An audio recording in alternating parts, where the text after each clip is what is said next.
But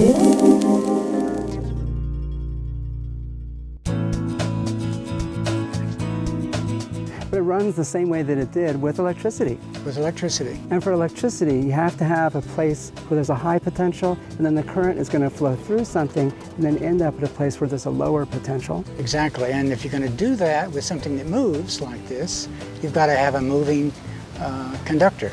So the high potential is in the wire up above the track that goes all the way from here down to the town. And I say here because this is where we generate the electricity. The pole with a wheel on it, the wheel is called the trolley wheel, by the way, and that's where the name comes from, picks up the electricity. It goes down the pole through the wires in the car to the motors, and through resistors that control the current, and then through motors and back through the rail. The rail is the low potential, and it returns the current to the power supply.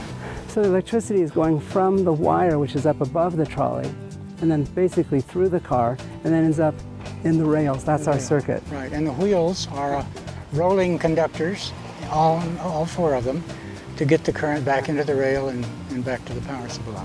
Now, you mentioned the word conductor, and another thing we talked about was conductors and insulators. Right. So the wire up here is a conductor, and the rails are a conductor, but there's insulators here as well. Oh yeah, we have insulators so that the hangers which hold the wire up are totally insulated from not only the poles which are holding them up, but then insulated from the ground, so there's no way that electricity can go anyway through those. And then there's insulation, of course, to isolate the conducting of the electricity in the car. The people in the car don't have any exposure to the current at all. Oh, fantastic. Just like in your house, you don't have an exposure to the current that's feeding the plugs in the wall. And since this is a voltage of about 630 volts, you don't want to be touching that. You have to very carefully insulate it. Wow.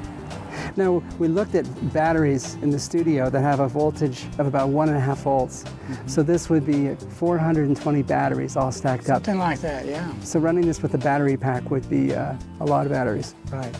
So it's a almost 100-year-old piece of rolling history that works the same way as it did when it was first installed. That's right. We've known about electricity for quite a while now, but they were very clever in using it for streetcars. In fact, the basic idea is the same in principle as being used now for the light rail in Denver.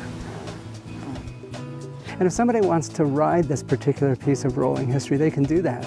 Oh yes, every weekend from May through September, in the afternoons, Sundays and Saturdays, plus holidays if they occur during that time, we run the car. Well, Roger, thank you for taking the time to talk with us and tell us a little bit about the technology and the history. Right, and encourage your watchers and listeners to come and ride the car. So, come and ride the car, check out the history, check out the technology, think about the electricity, think about the science, and we'll see you next time on Everyday Science.